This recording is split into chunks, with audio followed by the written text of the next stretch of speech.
Hey, Randy Hunter here from beginningsax.com. In this quick tips and licks video, I think I'll show you the Cannonball trill, or at least that's what I call it.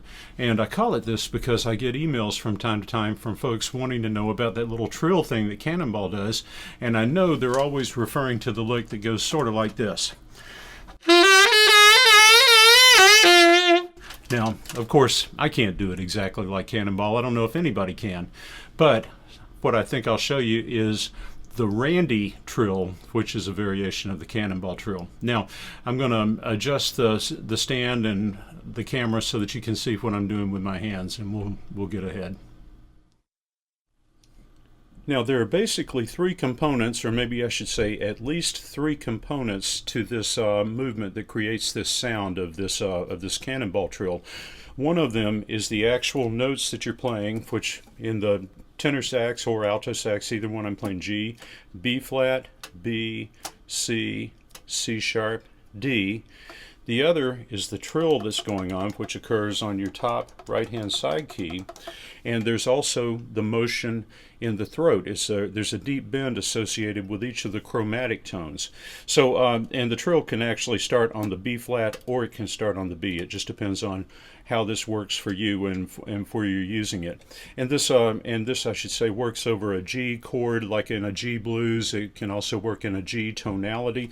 So whether you're playing alto or tenor, if you're on a G chord or in the tonality of G, this particular sound or this trill will work.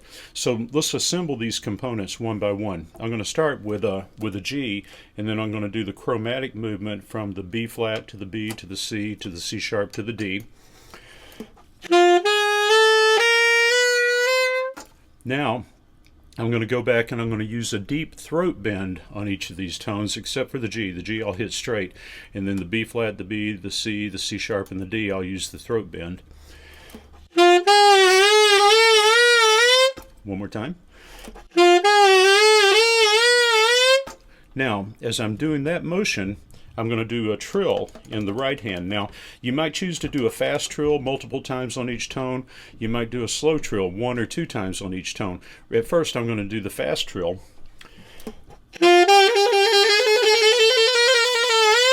Now, I usually won't trill that fast on this lick when I play it. I'll usually trill only once on each tone, maybe twice, but I kind of like that sound a little better.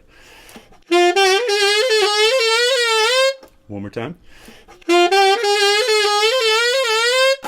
And you might choose to not include the B natural in the line. And then I might cap it off with something like a B to a G. And that kind of restores it to the tonality, to the bass, or to the root of the tonality. So there you have the Cannonball trill. Now, you know, a lot of things we practice in all 12 keys, but this is probably not one of them. I mean, it doesn't seem to work in other keys other than really the key of G, or at least between the B flat and the D, like I just showed you. So that seems to be the best key. You can mess around on your instrument and locate other pretty cool trills. You know, there's a cool one between A and C. So, you know, I'll cover some of those in other sax tips videos. Now, remember, stop by my website, beginningsax.com, and check out my jazz improvisation lesson series and my beginning sax lesson series. Hope to hear from you soon.